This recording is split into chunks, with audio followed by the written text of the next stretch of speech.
بسم الله الرحمن الرحيم اولما اصابتكم ایا هر کلا چورسید تاستا مصیبت قد اصبتم تاگی سرا رسول او تاسو مثلها دو چند دی قلتم وی تاسو ان هذا دکم زین راغه قل ورتو یا هو من عند انفسکم داستاسو دا عمل د وجنا ان الله یقینا الله على كل شيء قدير پاره سزبانه قدرت والده وما اصابكم هغه چې رسیدلی تاسو ته یوم التقل جمعانی هغه چې رسیدلی تاسو ته پرز د مخامخ کېدو د دوو ډلو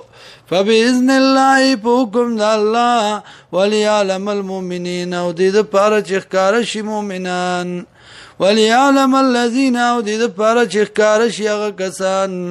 نافقو چې منافقان دي وقيل لهم ويل شديتا تعالوا راشي قاتلوا في سبيل الله جنگو کوي پلار د الله کې او ادفعوا یا دفاع کوي قالوا وايدي لو نعلم قتالا لاتبعناكم کچرتا پویدل مونږ په جنگ باندې نو خامخا تابعداري بکړي و مونږ تاسو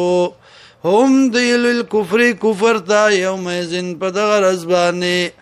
اقربو نزدیدی منهم للایمان د دین ایمان تا یقولون وایدی بافواهم بخلوق پلو ما لیس فی قلوبهم آغا چې نوی پزلونو دی کې والله اعلم بما یکتمون الله پویږي پاغه سبانی چې پټی دی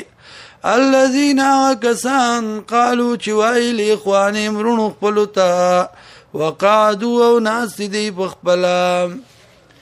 لو اطاعونا کچر د تابعداري کړو تاسو مونږه ما قتلون نه بوي وجل شوي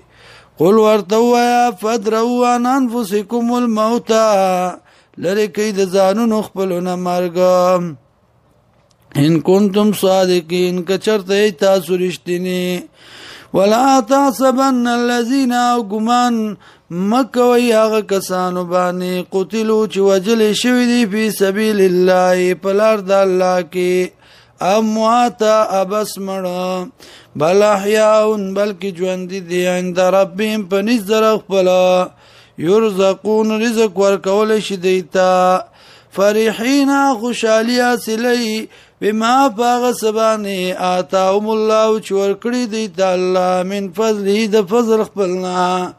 ويستبشرون اوزير اخلي بالذين دغ کسانونا لم يلحقوا چې ندي او زي شوي چې ندي ملاو شوي بهم د سرا من خلفهم رستو دینام الله خوف دا چې نبی یرا علیم پتی باندې ولا هم یحزنون او نبی دی غمجن